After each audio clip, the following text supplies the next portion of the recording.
Vérissure, le numéro 1 des alarmes en France. Rendez-vous sur vérissure.fr pour votre demande de devis gratuit. Vérissure présente.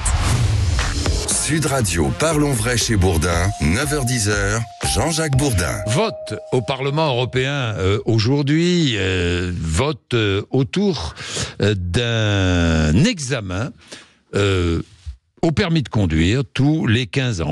En fait, c'est une proposition de l'eurodéputé Europe Écologie Karim Adeli qui pose cette directive qui sera votée ou pas. Nous verrons bien par les parlementaires européens qui envisagent d'imposer un examen tous les 15 ans pour le possesseur d'un permis de conduire. Après 70 ans, ce serait même tous les 5 ans. Cette visite médicale pourrait inclure un test d'aptitude afin de contrôler l'ouïe, la vue, ainsi que les réflexes. Si le médecin estime que la personne n'est pas apte à conduire, son permis lui serait retiré. Pour en parler ce matin, Alexandra Legendre, qui est porte-parole de la Ligue de défense des conducteurs, bonjour. Et maître Gilles Fourisco, pardon, je bois un peu d'eau. Maître Gilles Fourisco, qui est avocat associé au cabinet Jeanne Collard, cabinet spécialisé dans la défense des victimes. Bonjour. Bonjour. Merci d'être avec nous. Alors,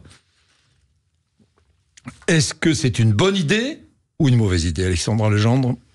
Pour nous, évidemment, ça n'est pas une bonne idée, puisqu'il s'agit ni plus ni moins de viser plus particulièrement quand même les personnes les plus âgées, puisque même si cette opération suspension automatique du permis puis renouvellement sera peut-être ou pas imposée tous les 15 ans, donc si vous passez votre permis à 18 ans, je vous laisse faire le calcul, à 33 ans, vous serez déjà devant une visite médicale, mais le resserrement de ces échéances passées 60, 65 ans, on ne sait pas encore très bien, fait effectivement inquiète particulièrement les personnes touchées de cette tranche d'âge.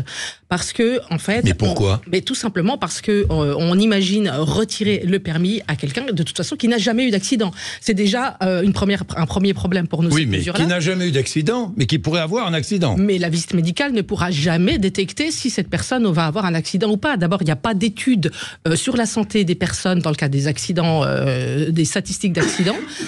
En Europe, pas plus qu'ailleurs. Je crois qu'il y a peut-être une exception en Finlande. Et une autre, à nouveau, on n'est pas égaux face à la santé, quel que soit notre âge. Et en fait, vous pouvez très bien être en forme à 75 ans. Mais la visite médicale doit servir à savoir, j'imagine, dans quel état de santé est le conducteur. Mais pas du tout. Une visite médicale ne va pas pouvoir vous dire si vous allez avoir une crise cardiaque au volant, si vous allez avoir une embolie, si vous allez avoir un AVC. On peut mesurer si on entend bien ou si on voit bien. Mais ça, vous avez votre médecin traitant, vous avez votre propre prévention. Il ne faut quand même pas systématiquement retirer aux gens la responsabilité dont ils sont conscients quand ils prennent le volant. Et là où je vous rejoins sur la prévention... Est-ce que vous croyez qu'une personne âgée est toujours responsable lorsqu'il prend le volant ? Oui, absolument. Absolument. Il n'y a pas d'exemple. Mais bien sûr que oui, qu'il y a des exceptions. Moi, je vous en donne, dans tous les modèles, il y a des gens qui ne respectent pas la loi. Des dizaines et des dizaines de personnes qui, au-delà d'un certain âge, pensent qu'ils sont toujours en état de conduire, qui prennent le volant et qui ne sont plus en état de conduire. Et là, je vous rejoins.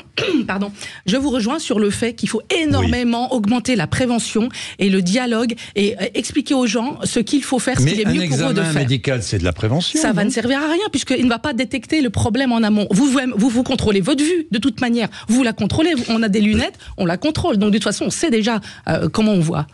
L'Europe, elle a un objectif qui est très clair. Il y a deux objectifs. Il y a un objectif en 2030 divisé par 2 la mortalité en Europe. Oui. On a 20 000 morts, 160 000 sur la route. Exactement. Donc ça fait partie des mesures. Et l'objectif final en 2050, c'est plus de morts en Europe sur la route. Mais ça, c'est impossible. C'est une possibilité avec les normes techniques et puis avec un suivi. C'est envisageable. À l'impossible, nul n'est tenu, mais on peut y arriver. La difficulté qui se pose, c'est que nous avons en Europe 27 pays et nous avons besoin d'une harmonisation. En Europe, il y a 14 pays qui ont déjà pris de ce type de mesures de contrôle de capacité de conduite. Nous avons l'Espagne, nous avons les pays notamment du nord de l'Europe. La question qui se pose naturellement, c'est une harmonisation au niveau européen et donc la question française. Et la question française, elle est criante parce que nous avons en fait une triple difficulté. Et j'ai entendu dire, il suffit d'aller voir son médecin traitant. Mais le problème, c'est que le médecin traitant, il a une obligation absolue, c'est le secret professionnel. Et naturellement, en plus, il a une patientèle On parle pas de clientèle, on parle de patientèle. Et si c'est un médecin qui signale aux autorités, eh bien, il va plus avoir de patientèle. C'est la première difficulté. La deuxième difficulté, c'est que nous avons aussi la pression des familles, puisque naturellement, si une personne se retrouve dans l'incapacité de conduire et qu'un médecin va signaler cela, eh bien, objectivement, elle aura une impossibilité de conduire. Et la question, c'est de savoir comment va-t-on faire, et notamment en ruralité. Bien sûr. Et la troisième difficulté, elle est d'ordre purement administrative, c'est quelles mesures va-t-on pouvoir mettre en place pour accompagner ce type de personnel. Et là, nous avons malheureusement une réaction politique qui est largement insuffisante, parce que la question de la mobilité n'est pas du tout résolue pour des problèmes de mobilité en ruralité. Il est évident que si l'on met en place une telle visite médicale, il va falloir mettre en place aussi une alternative pour la personne qui serait privée de son permis. Évidemment. Ce qui ne sera pas fait en amont, de toute façon. Mis à part alors la question du permis et des capacités de conduire, ça s'est posé dans plusieurs affaires, notamment une en 2018 avec la tenniswoman Pauline Déroulède. Nous, au cabinet, on a eu un dossier, ça concerne aussi une des victimes collatérales. Il y avait 3 victimes dans cet accident, et nous, on a défendu un traumatisé crânien. Rappelez-nous les faits. Eh bien, c'était un papy de 92 ans qui a perdu le contrôle de son véhicule. Il était avec son épouse qui avait 88 ans. Il a fait croire au service de police et au service enquêteur qu'en réalité, son véhicule s'est emballé pendant 15 minutes à la sortie du périph'. En réalité, il y avait des caméras de vidéosurveillance qui montraient que le véhicule roulait à vitesse réglementaire, voire même au pas, au maximum à 30 km/h. Et en réalité, ce qui s'est passé, c'est qu'il a fait confondu les pédales. Même pas un malaise. Il avait confondu les pédales, il avait appuyé à fond sur la pédale d'embrayage qui avait été retrouvée coincée à fond, et à fond sur la pédale d'accélérateur, et le moteur s'est emballé, et c'est là qu'il y a eu l'accident. Et en réalité, nous avons eu dans l'ordonnance de renvoi devant le tribunal correctionnel une notion médicale qui a été mise en avant, qui était un ralentissement idéomoteur. Qu'est-ce que ça signifie? Ça signifie qu'avec son âge, eh bien, en fait, il ne comprenait pas la situation et mettait du temps à analyser la situation.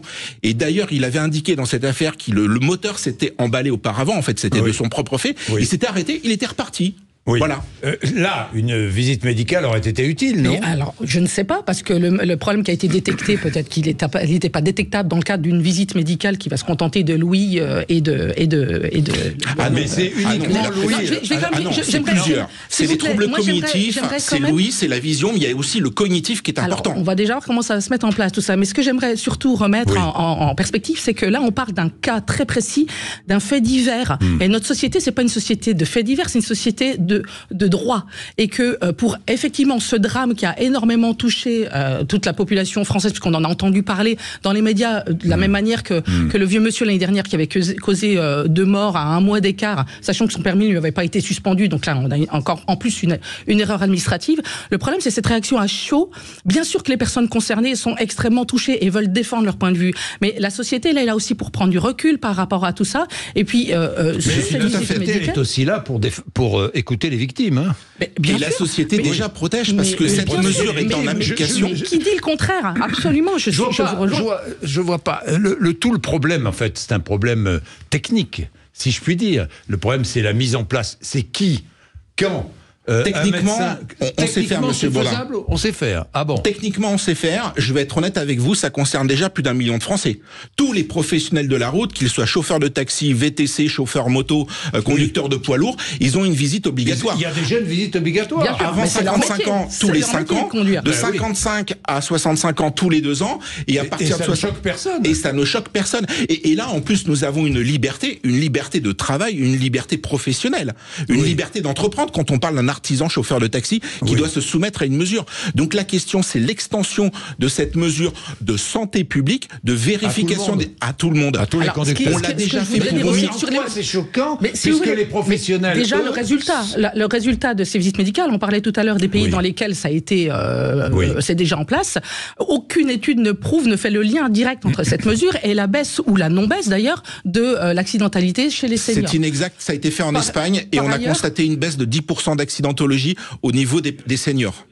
Par ailleurs, je vais terminer parce que si en Espagne il y a eu cette étude-là, ailleurs elle n'est pas réalisée.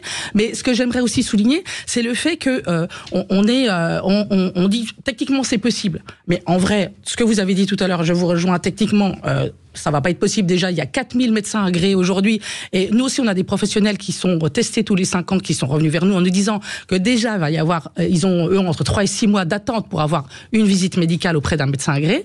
Donc, il va y avoir quelque chose de très problématique, pragmatique sur le sujet. Si oui, voté, mais il n'y a qu'un faucon, c'est toujours très facile. Les conditions. Mais oui, mais comment vous faites un médecin? Un médecin, ça se forme en 10-15 ans. Vous le faites comment? Par ailleurs, nous avons des médecins qui sont déjà suffisamment présents. Il suffisait juste de développer des capacités complémentaires à des médecins et leur permettre de développer une certaine forme de patientèle. Parce que les médecins eux-mêmes, d'ailleurs, qui remettent en cause, j'ai lu plein d'interviews ces jours-ci sur des médecins qui sont agréés et qui disent que cette mesure-là, elle va pas forcément changer grand-chose et qu'il faudrait mieux, encore une fois, parler énormément de prévention en amont. Parlons de la sécurité routière. On a mis des années et des années à avoir la ceinture de sécurité, pardon.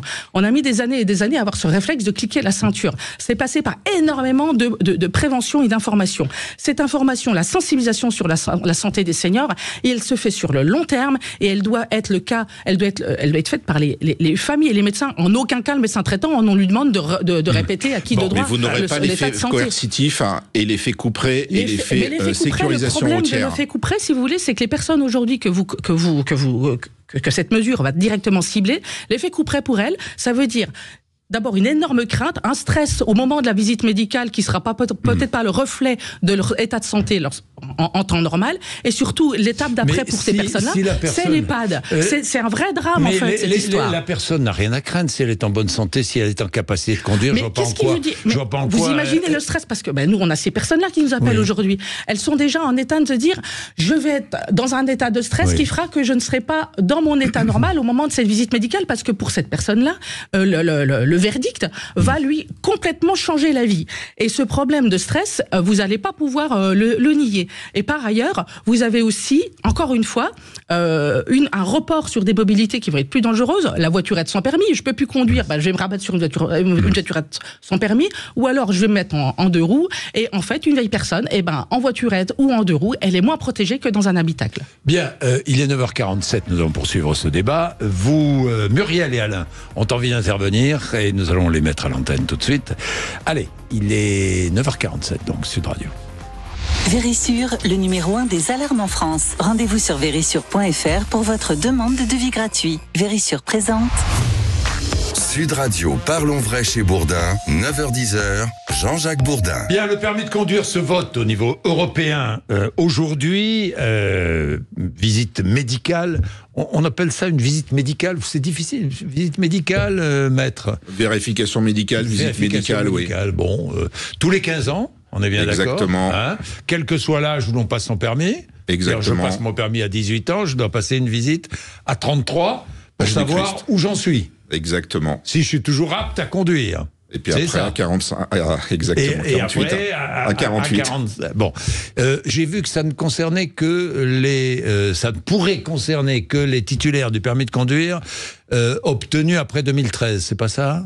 Vous avez pas vu ça? Il y a une. Je n'ai pas vu ça, mais bon. Non, vous n'avez pas vu ça. A priori, ça va être pour tous ceux qui ont le permis. Et ceux qui quelle que soit la date d'obtention. Même si j'ai eu mon permis il y a 50 ans, je vais devoir passer cette visite médicale. Je pense qu'ils imposeront un délai butoir. Après, ça va être une harmonisation qui va se faire et une mise en branle en situation française. Muriel. Oui. Bonjour Muriel. Bonjour à vous. Vous êtes où Muriel? Vous êtes où? En Occitanie. En Occitanie, bon, très bien. Vous êtes dans le secteur hospitalier, vous vouliez réagir? Oui, sur 2 points. Alors, je suis dans la fonction publique hospitalière et je suis en libéral, donc j'interviens avec une population âgée. Qui est très concernée par cette problématique-là. C'est une population qui peut nous mettre en danger et se mettre en danger. Il y a eu des situations où la personne ne voyait pas, a été dans le fossé, certes, ce n'est que ça, mais ça aurait pu être bien pire. Et c'est vrai que parfois, c'est limite surtout en milieu rural. Alors la ruralité, c'est vrai que si on leur enlève le permis, ma foi, ils sont reclus dans leur contrée et c'est très difficile pour eux. Voilà, la famille n'étant pas là, on leur enlève un petit peu d'indépendance et d'où la problématique. Bien sûr. Il y a un enjeu, Voilà. Et d'autre part, par rapport au fait que les médecins aujourd'hui, on sait très bien la difficulté pour avoir un médecin. Nous, dans la fonction publique hospitalière, pas plus tard qu'hier, on a soulevé la problématique. Nous n'avons même plus de médecins du travail. Nous sommes dans le soin. et nous n'avons plus de médecins, nous, pour les soignants. Oui. Donc, j'ose pas imaginer la problématique et le non-sens de chercher des médecins aujourd'hui pour un permis de conduire. Voilà. Donc là, je suis en colère et je trouve qu'on fait les choses à l'envers. Ce serait, si j'ai bien compris, ce serait le médecin traitant, non? Ah, mais les médecins traitants, mais ils sont overbookés. Ah, ils sont overbookés, oui. Ce sera des médecins pour des agréés. grosses pathologies. Des médecins les agréés, personnes- ce sera des Agréés médecins par la agréés. préfecture, Donc, il y en a exactement, 4000, hein. et qui devraient respecter certains protocoles. Oui. Donc forcément, ces protocoles vont être pris par arrêté ou par décret, Conseil d'État ou ministériel, et forcément nécessiteront aussi un minimum d'appareillage. Un engagement. donc ça sera pas le médecin généraliste, À la hein. mesure, que les choses soient claires, la mesure n'est pas appliquée. Hein. Déjà, il faudrait qu'elle... Et Si elle est votée au niveau européen, elle s'appliquera en France? Elle devra s'appliquer forcément, puisqu'on a une Forcément. supériorité du droit européen, mais après, libre arbitre pour les États pour adapter à leur propre législation ces questions-là. Notamment, par exemple, vous avez en Italie, l'examen médical ne se fait pas dans un cabinet médical, pas du tout, ça se fait dans des auto-écoles. Ça existe en Italie? Exactement. Et ça fonctionne bien? Et ça fonctionne pas trop mal. Et en fait, ils ont véritablement adopté un comportement. On se rapproche dans les auto-écoles. Dans chaque auto-école, vous avez un médecin qui va se déplacer avec son propre matériel et qui va convoquer du matin jusqu'au soir tous les personnes qui doivent refaire valider leurs aptitudes pour la conduite. Mais encore faut-il, excusez-moi, encore faut-il avoir des médecins.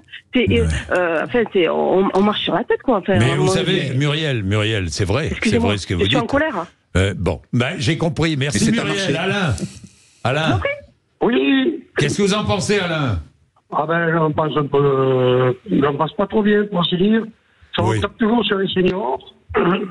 Donc, voilà, moi, je comprends pas. J'ai entendu dire qu'à un moment donné, on allait mettre un S derrière la voiture pour signaler que c'est un senior. Un S derrière une voiture. Oui. Pour dire que c'est un senior qui conduit. C'est pas prévu, c'est pas prévu, ça, Alain. Non, c'est pas prévu. Je suis d'accord avec vous, c'est pas prévu, mais, vous savez, il n'y a pas de fumée sans feu. Non mais Alain, les seniors ne sont pas visés expressément, c'est tout le public, tous les gens, même les jeunes. C'est une visite médicale à 33 ans, en toute décontraction, il faut arrêter aussi à un moment donné. Voilà. Comment?